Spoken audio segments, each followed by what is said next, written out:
jokes as well. Yes. All right. All right, before you start, Oh, did anyone lose a backpack? No. Okay. we lost one at KubeCon. Did Because you find I'm it? holding a backpack. If anyone is like freaking out that they lost their backpack, tell them that I have it. And I would like to introduce Lian Li again to talk about systems thinking. This is, I don't know what this talk is about because I've never About heard it yet. systems thinking. Yeah, but I've never heard it before, so I'm actually really excited to kind of listen in or watch the recording afterwards. So please give a round to Lian. Thanks, Marino. Bye, Marino. It's great to have you. All right. Can everyone hear me? I don't know about the mic. Does it need to be turned on? I think it's not turned on. Oh, wait. Oh, it is now. Sorry. Listen, this is hard. Tech is hard. I don't know about you. So this is why I'm not going to be talking about tech. I'm going to talk about systems, because systems are great. Systems are all around us. You and me, we are systems. Our bodies are a system. Each cell of our body is a system. And dev organizations are systems that are made up of other systems, like teams or developers, which are made up of humans, which are systems, as we established. So once we're able to understand why systems, like organizations, behave the way that they do, that might help us understand how we can start changing them for the long term. Because a lot of times systems behave exactly like the opposite of what they're designed to do. And by the end of this talk, hopefully you will leave with a new toolkit, new language, new way of thinking about these big problems that can span, multiple teams or organizations or even generations. So a little bit about myself. If you missed the keynote this morning, my name is Lian. I work for Loft Labs as a developer advocate, and we provide the building blocks for platform engineers. I'm also the chief karaoke officer of Kubehuddle, in case you haven't heard yet. It's the first and only Kubernetes karaoke community, and you should totally talk to me so we can go to karaoke tonight. Follow Kubehuddle on Twitter. That's where I'm going to tell you where we're going. So I can be followed on the internet. So there's like an app with a bird and an app with an elephant and an app with a sky now that I didn't put in here. But you can follow me there, and you can send me an email if you want to. And yeah, find me on LinkedIn or whatever. So in my past, I've been a cloud native consultant and engineering manager at a company called Container Solutions. You're way too excited about that. But I've always been interested in how to create the environment and the circumstances to help people do their best work. And I guess that's how I ended up with stuff like systems thinking, because it's just interesting to me. So I want to start the actual part of this talk talking about the ship of Theseus. So Theseus was a mythical Greek founder king of Athens, and he rescued the children of Athens from the king Minos after slaying the Minotaur. You might have heard the story, or Minotaur, I'm not quite sure. But each year the Athenians would commemorate this by taking his ship out on a pilgrimage. And the ancient philosophers of that time raised this question: if after several centuries you have to maintain this ship and you have to replace each individual part of the ship over eons, is it still the same ship? If you only replace one thing at a time, at the end of 100 years, is it still the same ship? So for something to be a system, we need to have elements. And these elements need to be somehow interconnected, and the thing as a whole has to have some kind of function. So in this case, the elements, let it be the wooden planks, they are interconnected, they're nailed together, glued together, whatever. And this whole thing has the function of shipping people across the ocean or a river. And in systems thinking, we would say, yes, as long as the interconnections and functions remain intact, the system is still the same. So if you replace individual wooden boards, it's still the same system, still the same ship. But when the interconnections change, the system changes. So instead of building a ship, you just build a float, for example. Then it still fulfills the same function, it still consists of the same element, but the interconnections have changed, so it's a different system now. And if you change the function of a system, for example, you have a ship, and then you flip it and you make a church out of it, which is something that Americans apparently do, then that changes the system profoundly, even though the elements and interconnections are the same. So function of a system is often the most important property of a system, even though it's not always the most obvious. Systems can also contain subsystems, as I said before, like humans are made up of cells, which are systems. And the boundary of a system depends on what problem you are trying to look at and you're trying to solve. So whether something is part of the system or not really depends on how you're looking at it. There's no right or wrong here. This is so fun because I'm seeing these emojis for the first time. This is not my laptop. So there's a type of element that are called stocks. Also noticing that the formatting is terrible now. So stocks are a type of element, as I said. Stocks are anything that you can see, feel, count, or measure at any time.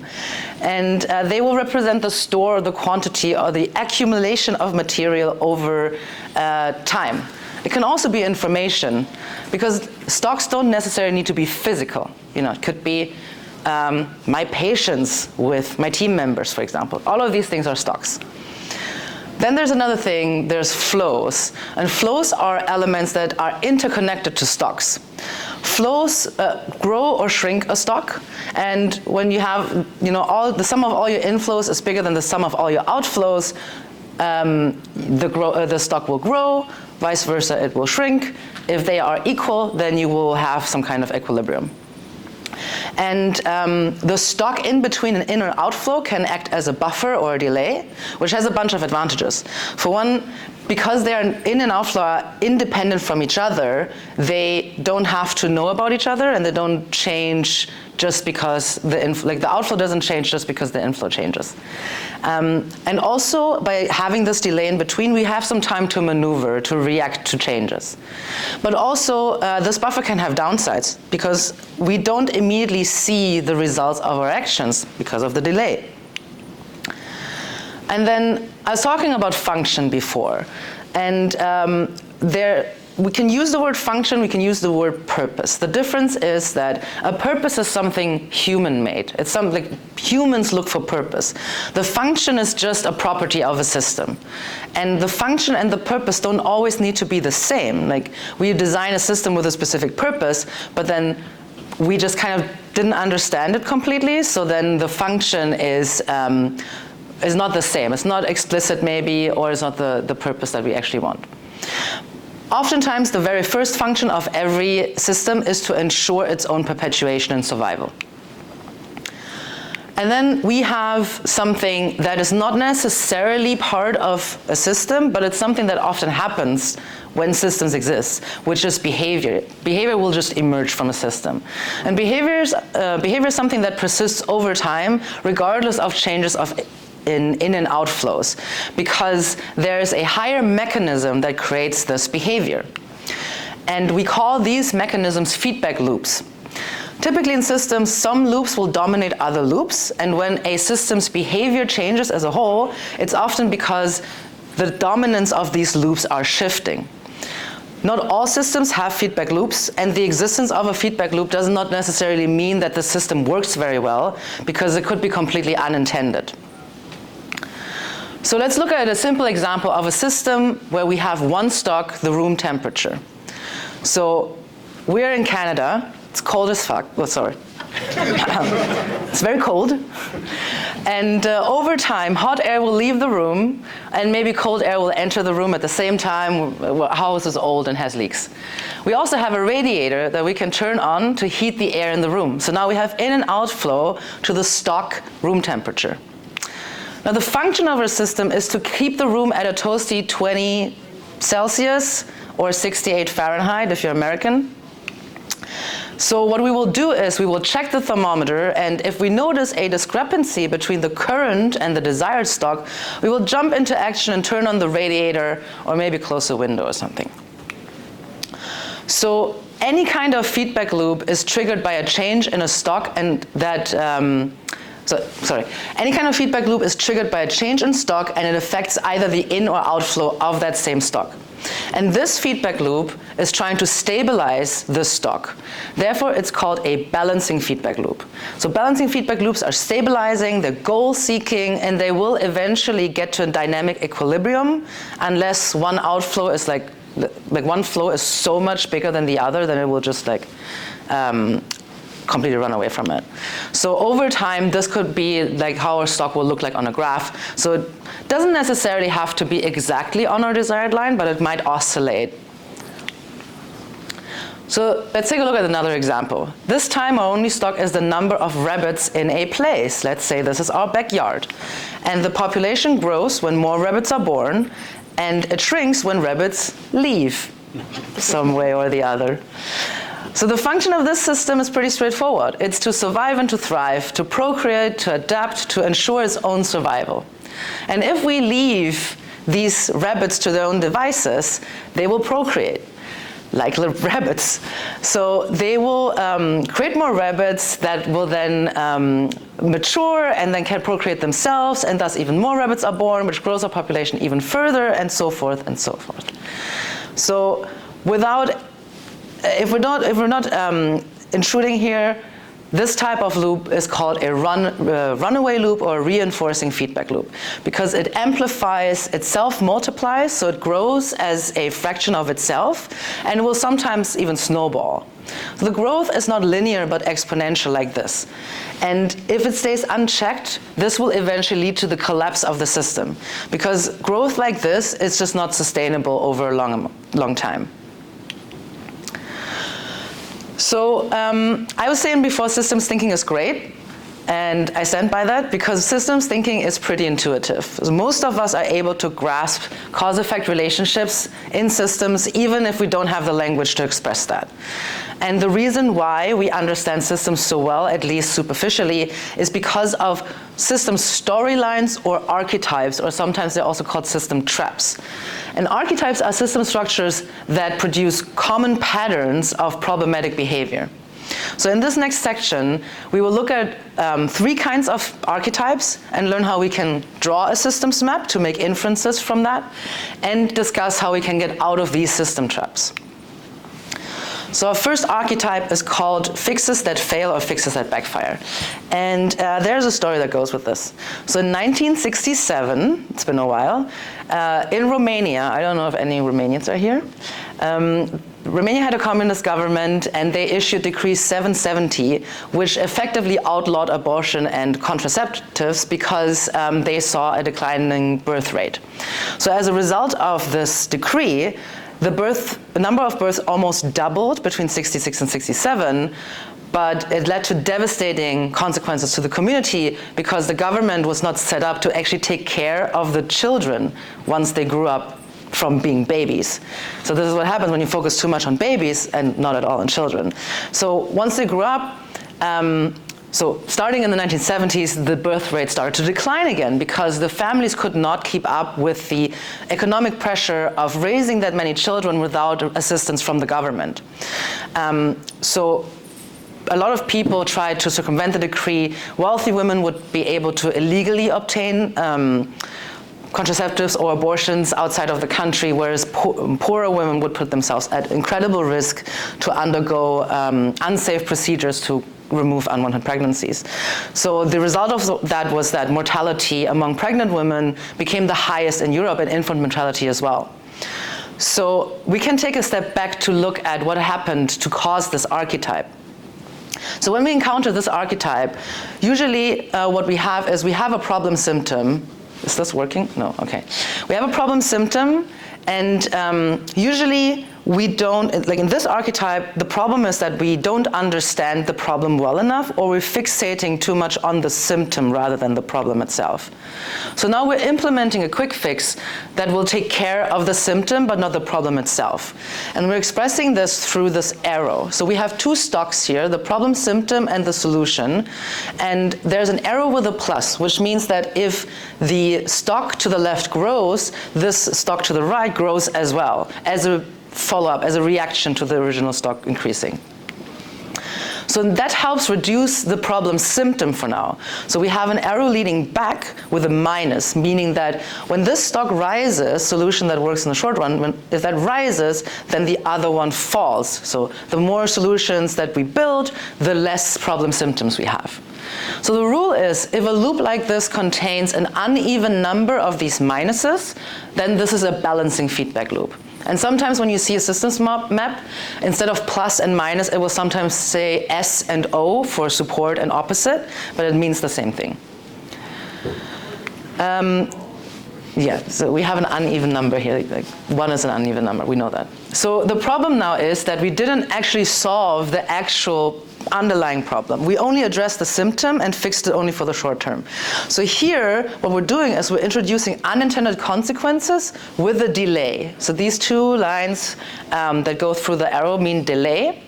And as I said before, can be a good thing to have a delay, but in this case, it's actually a problem because now we might not even realize that these consequences are related to our short-term solution. Because of the delay, we can't see the connection immediately. So now we're implementing these short-term fixes, we're introducing unintended consequences, which then makes the original problem worse. So now, if you look at the outer loop, what we see is we have 3 pluses now. And the other rule is, if a loop contains an even number of minuses, then we have a reinforcing feedback loop. So it's even or 0, which is also an even number. So we have a reinforcing feedback loop now. And we can totally just ignore the arrow in the middle, because I said before, whether something is part of a system or not depends on how we're looking at it. And at this point, we're looking at the outer loop. So there's a specific case of this archetype, which is called policy resistance, where the underlying problem has to do with various actors trying to pull a system stock towards them, and they have detrimental goals. So this red balancing loop arrow could also be its own subsystem, where the function of that system or a side effect of the system just happens to be the problem that we have in this bigger system. So you could maybe imagine that in a development organization, if leadership decides to pivot by using Kubernetes or by doing platform engineering or whatever the hot shit right now is, thinking that this will make this is the thing that will finally make developers more efficient. But these actions then don't address the underlying problem, like maybe your developers don't feel empowered, they don't have the slack time to do R&D, they're not interested in improving their work environment for whatever reason. And by kind of like forcing these policies on them without really understanding what their actual problem is and how to help them, then these policies will just garner more resentment and people will resist them. So how can we get out of this? By letting go of the fix, bringing in all the actors to seek out a compromise so that all actors' goals can be realized, or we can redefine a larger shared goal to find out what each actor needs to pull toward that goal. So, as an example, in the 1930s, Sweden also saw its birth rate declining, and the Swedish government spoke to all their stakeholders and decided that the agreement that they could all come to is that no child should be in material need and every child should have access to education and healthcare. That was the shared goal that they set. And the resulting policies seemed counterintuitive at first. So they provided contraceptives and abortion, introduced widespread sex education, made divorce easier, free obstetrical care, support for families in need. They put a lot of effort into the social systems. And since then, the birth rate has risen and dropped. Right now it's on the decline again. But the Swedish government and its population just kind of said, we're less focused now on just the number of Swedes in the world, but rather making sure that every person who lives in Sweden or is Swedish feels wanted and happy and doesn't want for anything. And yeah, that's what I mean by like looking for a shared transcendent goal than just at the, just the number that you can measure. So a similar archetype is one that's called shifting the burden or addition. Simple example, when instead of getting a healthy amount of sleep, you're just living on coffee, to the point when people say, oh, if I don't have my coffee in the morning, I'm not even awake. Which, by the way, is not healthy. Just so you know, right? That's not actually something that you should be doing. And I can say that because I don't drink coffee. So here we start with a problem symptom, and we know we could put some time and effort into like a long-term fundamental solution, but it just takes time. You know, there's a delay. It just takes time for that to actually happen. So instead, we opt for the short-term solution that gives us the instant gratification. But the more we implement the short-term solution, the more side effects we create, just like in the example before. And now this makes it harder or less desirable to get to long-term solutions. The system relies more and more on the short-term solution to keep the system running and not let the problem escalate. Like we talked about this actually yesterday at dinner, where you have like a monitor, like an alerting system, but because it's set up so shittily, you just start ignoring it. You're just like, oh no, it's fine. The test is flaky. I'm just going to rerun it or whatever. And instead of actually fixing your alerting or your tests.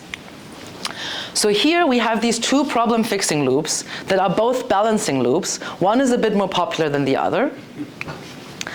But when you keep in mind that this side effect is always part of a system like this, what you can see is that what we have is a reinforcing time bomb here.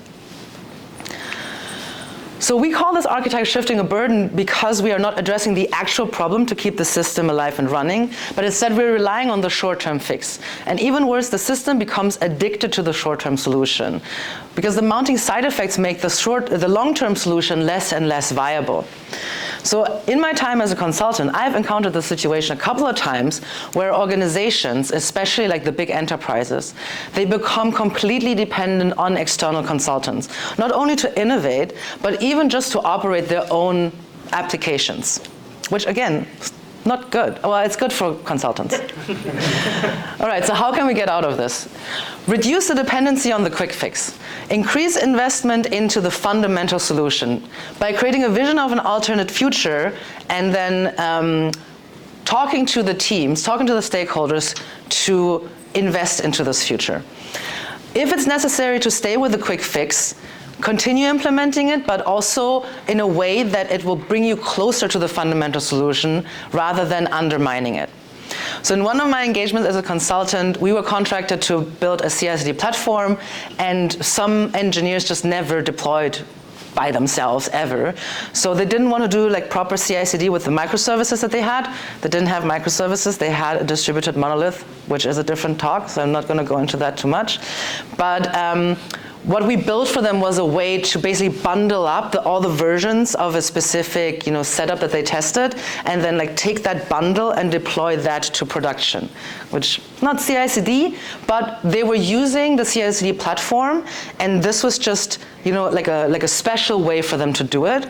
So once they became more confident in the platform, then we could just flip a switch and do proper CI/CD. So that's what I mean, like build towards the fundamental solution.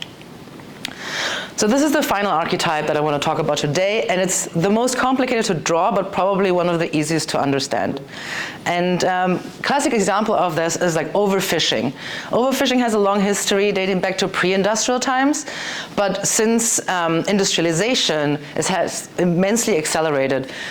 For one, advances in fishing technology, but also globalization, which has devastating consequences for communities that rely on fishing.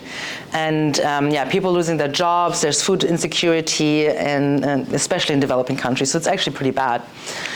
And in this archetype, what we have is we're starting with an actor named A who is doing some activities. And the more activity A does, the more they gain. So this is a reinforcing feedback loop. In this archetype, everything's about shared resources. So A's activity is part of all the total activity.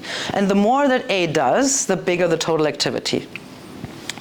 The bigger the total activity, the less everyone gains per individual activity. And that's because there's a resource limit. And the return of investment is just getting smaller and smaller. So if you fish in a lake or if you frack for oil, then there will be a time when it's so much harder to get to the resource that like for every like unit of effort you put in, you get less and less back. And the less is gained in total, the less each activity of actor A gains actor A. So this is in fact a balancing feedback loop. There's an upper limit the system will regulate as the gain per individual activity goes to 0.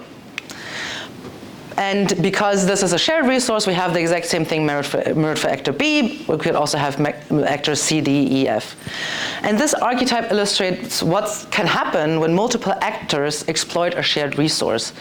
Because the feedback here that gets back to the actor is delayed. So by the time it arrives, things are actually way worse, or maybe even have crossed the threshold where the system could still be salvaged. And at the same time, this reinforcing feedback loop keeps each actor cranking out more and more activity because that delays, that feedback is just coming too late. So how do we get out of this? Educating the user to understand the consequences of abusing the resource and generally making people aware of these archetypes will help immensely. Restore or strengthen the missing feedback link, either by privatizing the commons, so each user feels the direct consequences of its abuse, or regulating the commons, by regulating access to the resource.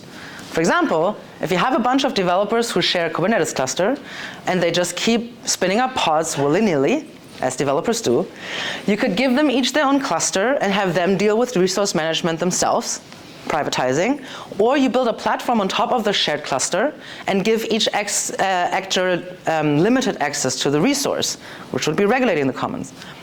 Or maybe, could you do both? Yes, possibly you could. If you're wondering how, go to love.sh to check it out, or talk to me after this talk. All right, so we're at the end, and I just want to talk a little, share some small sound bites to help you start like thinking in and with systems. So right now, the hot button topic in DevOps, in my opinion, is platform engineering.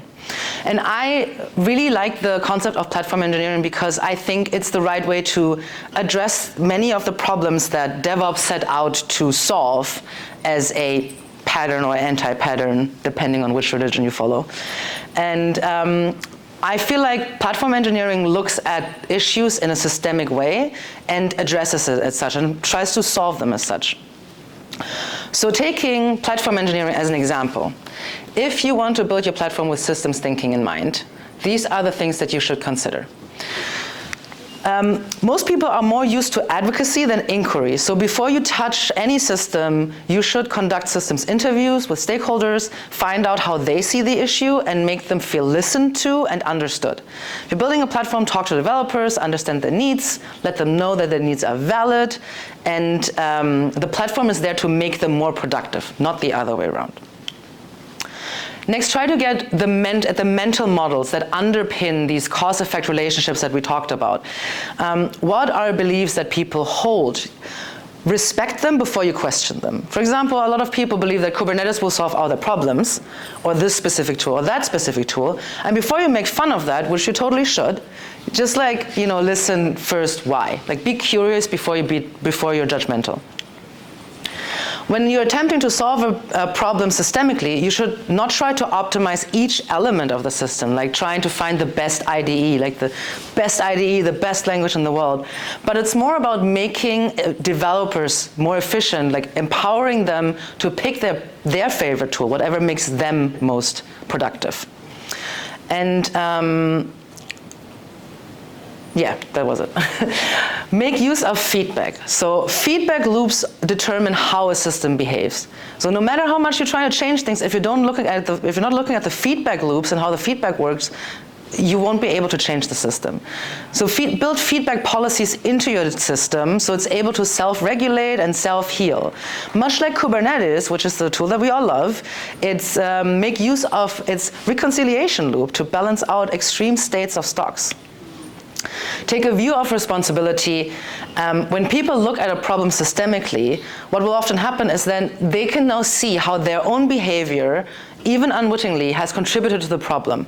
And taking responsibility does not mean that you have to blame yourself. It's actually quite empowering because once you realize that you're part of the problem, by definition, it means you can be part of the solution.